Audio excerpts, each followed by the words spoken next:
Do you want to learn more about self-storage and why it's such a great investment? Also, how to get started looking for self-storage and the opportunity in converting old warehouses or former industrial type uses into self-storage. If you want to learn all that and more, you've come to the right show. I have Mark Helm as our guest. He's from the website Creating Wealth Through Self-Storage, and he has a YouTube channel. Google or search for Mark Helm, you'll find his YouTube channel. He has a ton of great resources. If you visit his website, you can get on his mailing list and learn even more and more and more about self-storage. Mark is a great guy. Without further ado, let's bring him in. Please welcome Mark Helm. So, Mark, thank you for being here. If you can give us a little bit of your background, how you got into self-storage, how long you've been in it, and what your plan is going forward in the industry. Oh, very good. Well, it's great. It's a pleasure to be here. Thank you very much, Kris. My background, I came into self-storage through the real estate industry. I'm a commercial broker, a CCIM. And in the mid-90s, I was primarily in the office business. I did a lot of brokering of all types of deals, but I had a property management company, and I had a client list of clients, and they would buy office buildings. We'd broker the deals, and we'd manage them, lease them, and reposition them, and eventually sell them. So I was, I had employees and a whole team, and it would not be unusual to, when a space became vacant, to rent that space out. We set a dumpster up. We maybe have to tear out all the walls or half of them, rebuild it. And we were good at managing, but I saw that the owners could have a great NOI year, but actually have to put money in the deal because of all the capital improvements. Then I got a call from a director of a self-storage REIT, and asked if I could help him find self-storage in the Louisville market. And of course, if you ask a broker, can you help me find real estate, there's usually one answer, and that was yes. That's right. And so I related to storage. It sounded like a kind of a quaint little, silly little business, but I was going to help them find it. And when I got out and started working with them and really saw the numbers, and got what self-storage was. It had all the benefits of commercial real estate, but it didn't have hardly any of the drawbacks with the capital improvements that my customers experience. So that's how I got into it. I tried to figure out what I could do to get into the business. Interesting. That was in the 90s, you said. Is that right? Yeah. Excuse me 1 minute. Got a little dog here. Yeah, Okay. that was in the mid 90s. And I worked with this company probably for about 3 years and brokered a number of deals. And what I got to see was how they analyzed it, and I got to see how the properties performed over time. And by 98, 99, I thought, man, this is perfect. How can a guy like me get in this business? So I did what I know how to do, which is find the deals. Then I put it under contract, and then I went out and raised back then the 20% equity and closed on the deal and put together a portfolio pretty quick. And what ended up happening about 3 years later, a private REIT came by and wrote an unsolicited offer, and I was out of the business as quick as I was in it. And then it took me about 3 or 4 more years to reorganize and then come back into it. Interesting. So they made that private REIT made you an offer. The investors wanted to sell, so you were kind of, okay, we're going to have to sell this. I had to sell the way we were organized at that point. And they were showing, we were in years 2 and 3 on the projects, but they were offering prices that were what I had projected it to be worth in year 8, 9, and 10. Oh, wow. So the investors said, sell it. So, right. Yeah.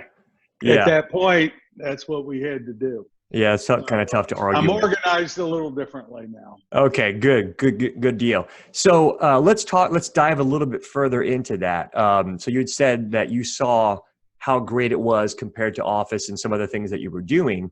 For the smaller investor, you and I both know that self-storage is a wonderful business to be in based on experience. But for somebody watching this who doesn't know, what are some reasons that they should strongly consider self-storage over other asset classes? Well, there's a lot of reasons, but basically what I saw was that in essence, what you have is a steel wall and a concrete floor. That's what self-storage is. And there's another type of commercial real estate that has steel walls and concrete floors, and that's warehouse. And in the 90s, when I first got going, warehouse was renting for about $350 a foot. And self-storage back then was generating between $950 and $1050 a foot. Climate controlled was about $12 a foot. I thought, holy mackerel, how could that be? So what we see is you get apartment, or I was managing B-class office. We were getting the same kind of rents and storage that you get in B-class office. But there's very few capital improvements. When a tenant moves out, there's no commissions to pay. You're not doing tenant improvements. I'm not replacing carpet. I'm not unplugging toilets. And what I saw was that the cash flow was very, I don't want to say easy, but you could project the cash flows very accurately in self-storage. And what few capital improvements there are, I mean, we budget between 12 and 15 cents a square foot per facility and use that as a reserve fund. And we rarely have to ever dive into the operating income for a capital expense. You know, we had a $60,000 sign blow down, and I went into that reserve fund, got the $10,000 deduction for our insurance claim. And the month we put that sign up, our investors didn't miss a lick. Okay. Gotcha. Didn't miss a lick. And that's why for a small investor like myself, it is a fantastic business. Exactly. Okay. So from I hear what you're saying, you can get really good rents. The cash flow is more predictable. The building itself, the maintenance on the building, the upkeep of the building, it's very straightforward. It's like you said, a concrete floor and a metal sides. It doesn't get less complicated than that for the most part. And then you can budget pretty well as far as your capital expenditures going forward. You kind of have very few things that will go wrong. Whereas in a situation like an office, multifamily, whatever, you could have any number of things go wrong, pipes burst, etc. People don't like each other. Cops get called at apartments and that sort of thing. So it's a little bit easier on the brain to manage. Yeah, exactly. I mean, it's a business. It's an operating, ongoing business. But most people don't know it is the least foreclosed on real estate asset there is. That's excellent. That's excellent. That's a good point. Yeah, that's one I often forget as well. But yeah, that's really, you don't see them come up for auction like you see other potential property. The few that I have in our market, more than half of them, they didn't even have a problem. They were additional collateral for the retail strip center in the front that did have. Oh, yep. So I've seen very few. And if there is a self-storage facility that isn't performing and it's going to auction, odds are I don't want it. Yeah, I see. That's interesting. Got a fundamental problem. Yeah, that's interesting. Very good point. Very good point. Okay. How does the smaller investor get started? So if you have someone who's no longer on the fence, they say, yes, this looks good, I want to get involved in this. How do they go about it? I get some questions like that. Where do I begin? How would you recommend that the smaller investor begin their self-storage journey? Great question. A lot depends on where you are in the country and where you are in the particular real estate cycle.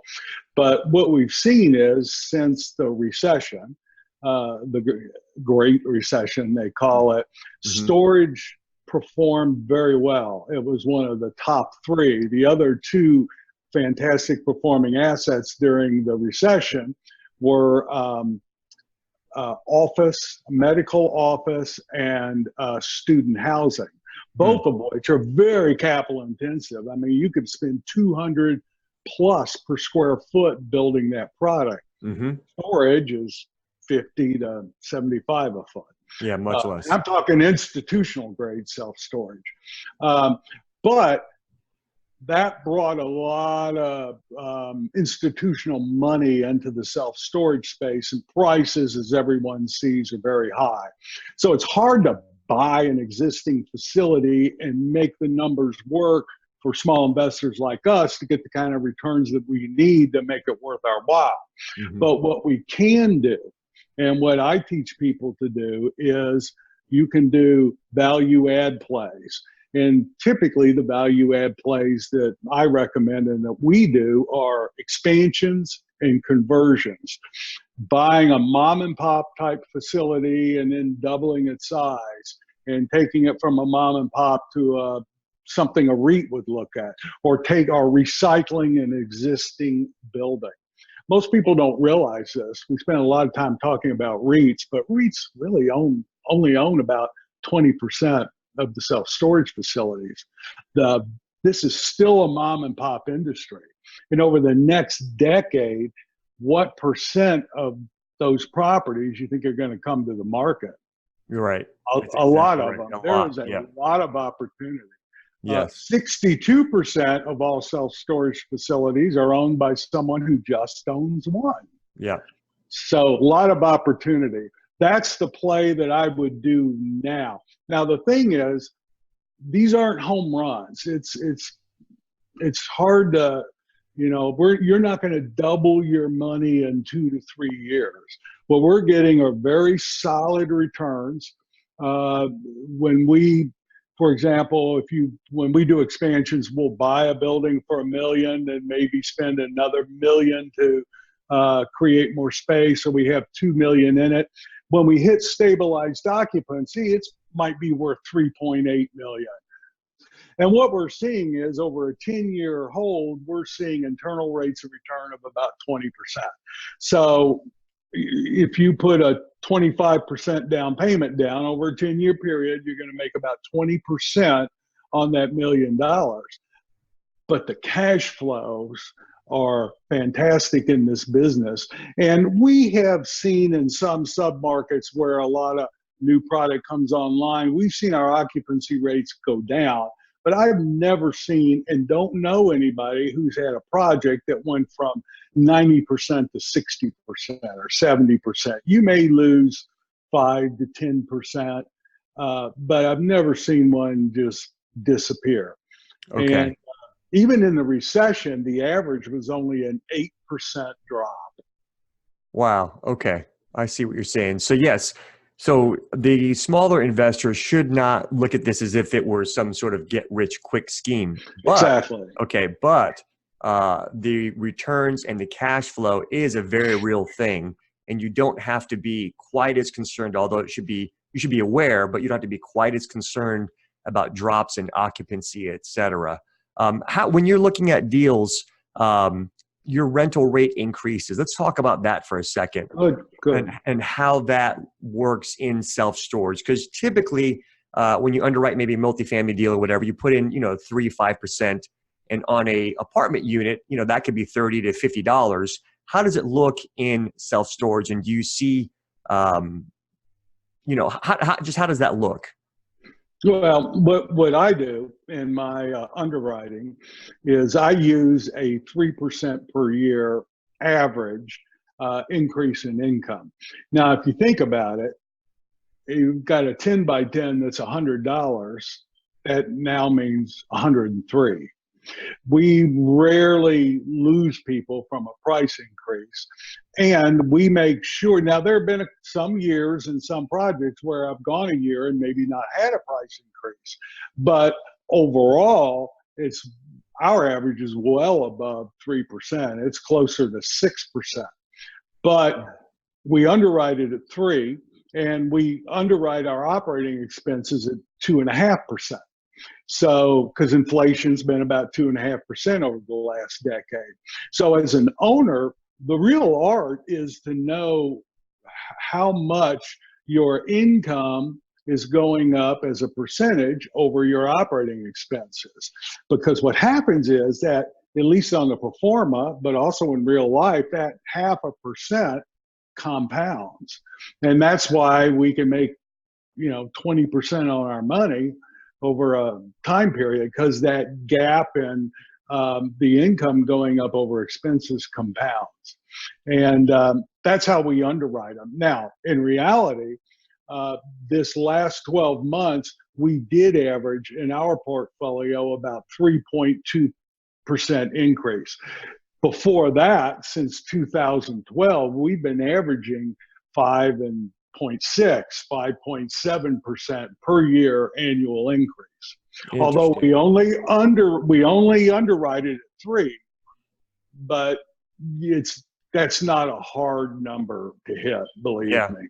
To your point, $100 to $103 is not, nobody's probably going to bat an eye. Nobody will call their friends and let's go move out of this unit and move to the one down the road that's charging about the same amount. So that's an excellent point on the rent. So you'd mentioned later on for the smaller investor, they can start looking for the existing with the expansion capacity, or maybe a ground up that might be a little bit harder to wrap their heads around. But what about the conversions? And just to let people know, I heard Mark speak on this topic at Inside Self Storage earlier this year. I thought it was one of the best presentations at the entire event because Mark actually went through a case study on a conversion that he and his team did. And I want to talk, we won't get into too many details on that case study, but I just want to talk about conversions for a second and why you like them so much and what the opportunity is there in that space for self-storage.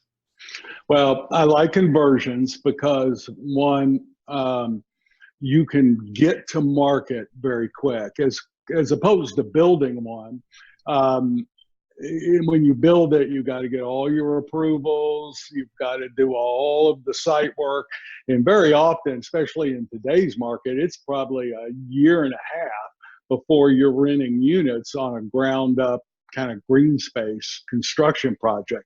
Mm-hmm. With a conversion, we can be getting income in 6 months. As long as the building's zoned, and we wouldn't buy it if it wasn't zoned for self-storage. The other thing that's beautiful about it is that in most cases, at least the conversions we've done, we've been able to take per square foot income and convert it into cubic foot income. So in other words, if we've got a warehouse that's above 16.8 clear span, I can put 2 stories of self-storage inside. If you got a 50,000 square foot building, you're going to get about a 75% efficiency. But in other words, 25% is going to be common areas and office and restroom and hallways. But I can get 75% of that space generating income, then I can get 2 floors of 75%. Okay. That's a great product. You're buying per square foot and converting it into cubic foot income. That's really interesting. So as long as you have the ceiling clear height, like you said, 16.8, then you can go ahead and try to you can look at doing a second level in there and doubling, almost doubling, not quite doubling, but obviously expanding the footprint of the potential at that. We've done a number of single story too. Also, it is if you're doing single story or the top level of a multi-level building where you're putting the deck in, that is the least expensive storage system you'll buy because there's no weight bearing at all. There's no ceiling it's supporting. It's all light gauge steel. And we can get our cost per square foot to have the system fabricated is generally less than the conversion. That's usually the lowest cost of any type of storage system. Wow, that's fantastic. Okay. And if you think about it, most of the time it's almost all or a high percentage of it is climate control. Yes. You get more for climate control. So for the calories burned in terms of construction and lease up, which the income you're going to get and ultimately the value you're going to create is generally much higher on a conversion than something that's 50% non-climate control and 50% climate control. Okay, that's wonderful. So it sounds like conversions are awesome. 2 questions on that. One is, actually 3. One is, how does one start looking for a conversion opportunity? Where do you go to find that information? Is it a broker website, or do you just start driving around, or what's the best way to look for conversion deals? Well, great question. It depends on where you're doing the conversions. So, for example, if you're in the city where you live, you can drive yourself and look for them, or find a good commercial real estate broker. I mean, it won't cost you anything to use a broker in most cases to help you find a building that you can convert to storage. But just like you're buying an existing or you're building from ground up, when you're doing a conversion, what you want to really have your arms around is it a good location? In other words, I don't want to say you have to be in a retail location, but we think, and I teach people to think about self-storage like a retail business. What are the car counts? Is it easy for customers to get in? Our managers, they have some benchmark numbers to hit monthly, but they relate to themselves more like running a store than they do as property managers on real estate. So the location of where that is really important. So you want the same type of location of any type storage. Also, you need to know before you spend a lot of money and a lot of time on any particular conversion, is that sub-market ripe for more space hitting it? Ultimately, everyone I work with, I advise them to get a feasibility report, and that will really quantify how much of a gap between supply and demand there really is. But now there's a number of resources out there where you can get a glimpse into that sub-market to know the per square foot per capita of existing supply. Yes, yes. What's in the pipeline. That's critical today as we move. As so much new product has hit the market. Yes, yes, yes. Okay. What are last two questions? What are the pitfalls, I guess, or some things you should look out for on a conversion deal? Just because there seems like there's some things that could go wrong there. What should we be aware of? Another great question.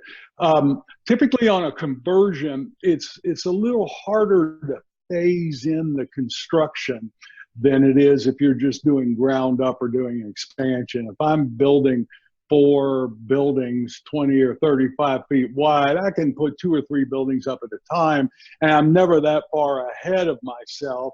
In other words, I'm not servicing interest on a lot of unleased units. Little harder to do that in a conversion. Now, when on the case study we talked about, we put the first floor down and then the deck. Now, we didn't build out the second floor. That's the way we staggered that project coming into service. But you really need to know what you think that submarket's going to rent up at, and what is the gap between supply and demand, because it's a little more difficult to phase in on a conversion. Okay, wonderful. And then general price per foot on a conversion, what have you seen in the market at this point in the cycle?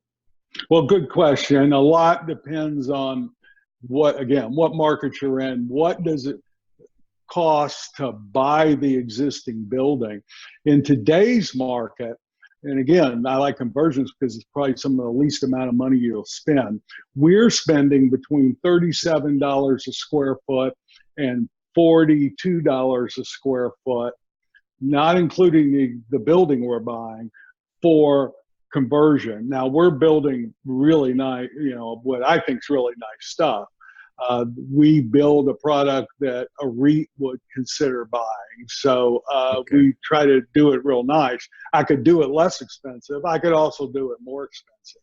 Okay. But we're trying to get in for, in most parts of the country, we want to get in $60 per square foot or less. Okay, gotcha. And that does not include the price of the building? Or the the 60 does. Oh, 60 does. Okay. Include the building. On that case study we looked at, we were in at like $32 a foot, and back then it was about $35 a foot, I think, to do the conversion. So okay, wonderful. A little over 60, but it worked. Okay, wonderful. Wonderful. That's amazing. Well, Mark, I think this is a lot of information for folks watching. At least it gets them a good start on obviously your background and story, why you like storage so much, some of the opportunities out there for the smaller, maybe the mom and pop or the smaller investor who's trying to figure out where they want to place money, place capital at this point in the cycle. And we think storage is obviously a fantastic place to do that, if not the best place. Mark, how can folks find out more about what you do and get in contact with you if they have questions? Well, I have a website that's designed to support the small investor with a lot of training on it, free, and it's at creatingwealththroughselfstorage.com. And that's the name of the book that I wrote. It was published in 2015. It'll probably be updated next year. And then I also have paid for courses, but everything starts at creatingwealththroughselfstorage.com. Wonderful. And from that site, you can reach out and link with me if you have any specific questions. Wonderful. And I have to be open here. Mark was one of the first ones that I found online who was teaching people how to invest in self-storage. I bought his book and I read it twice and then picked up all the rest of the materials, got on the email list, and just connected with him over time. So I think his stuff is great. And Mark, you didn't mention the YouTube channel. So Mark has a YouTube channel as well, over 200 episodes talking about everything regarding self-storage. I highly recommend you check out his channel. You can just search for him on YouTube, Mark Helm, and subscribe to that because he's always putting out very good content. In fact, he put out a video on self-storage conversions and underwriting them. This is like a week ago or so, right, Mark? About a week ago? Yes. And this is June, July. So search for that time period, and he gets into the numbers and underwriting self-storage using some software that he has created. So I highly recommend you check out Mark's stuff. He's great and really good at what he does. So yeah, absolutely, 100%. Mark, thank you, Kris. You're providing a real service to the industry.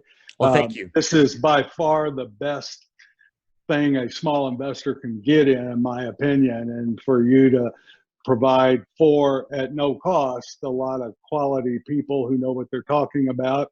I think I know what I'm talking about. That's a real service to the space. So absolutely, that's my goal. So thank you so much, Mark. I appreciate it. Thank you for being on, and we will talk soon. I want to have you on again in the near future. So thanks so much, Mark. Appreciate it. That was Mark Helm with Creating Wealth Through Self-Storage. I'll have a link in the description. You can get to their website. I highly recommend signing up for his newsletter. You'll find out about the latest episodes he posts on YouTube, and you can access his website and learn more about his software that he provides to folks, the Storage World Analyzer. His book is fantastic. I've read it probably twice, as I mentioned there in the video. So it's just he's a great resource and a great mentor to have if you're looking for someone to help you get into the business. So anyway, thank you so much for watching. If you have any questions, comments, want to learn more about self-storage, please reach out. I read everything. And if I don't know the answer, I'll point you in the right direction. I'm Kris with the Storage Investor Show. Thank you so much for watching, and I'll talk to you soon.